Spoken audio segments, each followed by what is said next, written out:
Salut, c'est J-Style, bienvenue sur ce tuto numéro 3 de ce Mix Your Style. Nous allons passer à la phase informatique de votre projet. Je vois peut-être que certains sont un peu comme moi, informatique, c'est pas votre truc, et ben je vous rassure. J'ai choisi Acid Pro qui a deux qualités. La première, c'est qu'il est pas cher, et la seconde, surtout, il est très facile d'utilisation.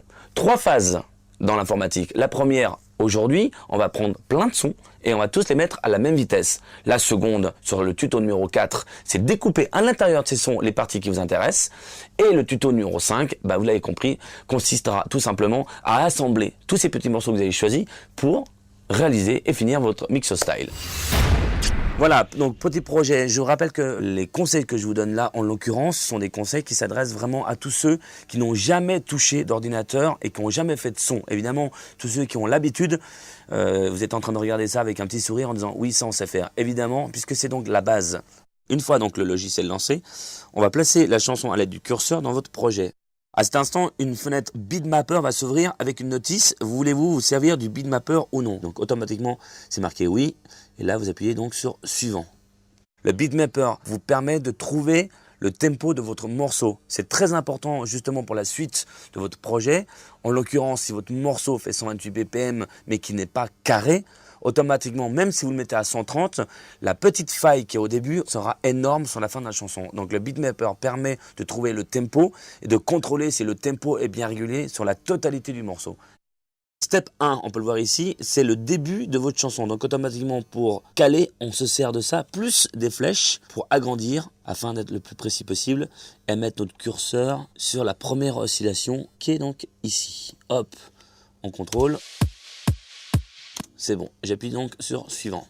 Step 2, on va faire donc la même chose, mais cette fois-ci sur la fin de la chanson, avec un petit visuel avec un chiffre. Là, on voit 127,8. Donc, je suppose que le BPM doit être à 128.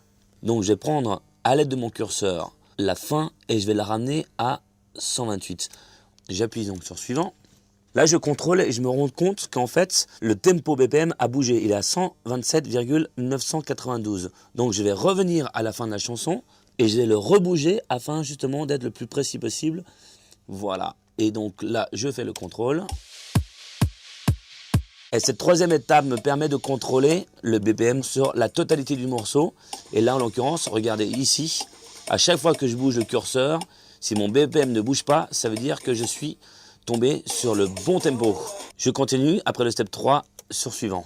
Sur cette étape, la sauvegarde de la mise en tempo est déjà sélectionnée. Vous avez également la possibilité soit d'appuyer sur la préservation du pitch, ce qui va garder la tonalité du morceau original, et en même temps, vous avez la possibilité de changer la totalité de votre projet. Donc en l'occurrence, là, on va juste appuyer sur préserve le pitch malgré qu'on ait changé la vitesse. Petite explication, vous pouvez accélérer ou diminuer le rythme d'une chanson sans jamais toucher la tonalité du chanteur.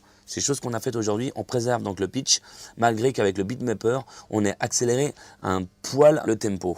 Terminé, automatiquement votre projet se trouve juste ici. Vous mettez votre crayon ici, vous appuyez sur le clic gauche et vous tirez votre projet. Et vous l'avez donc à la vitesse 230 BPM. Et hop, voici donc le travail réalisé sur une musique. Vous l'avez donc compris, il va falloir réaliser ce travail sur toutes les musiques qui vont habiller votre Mix Your Style. On se retrouve tout de suite sur le tuto numéro 4 pour la suite.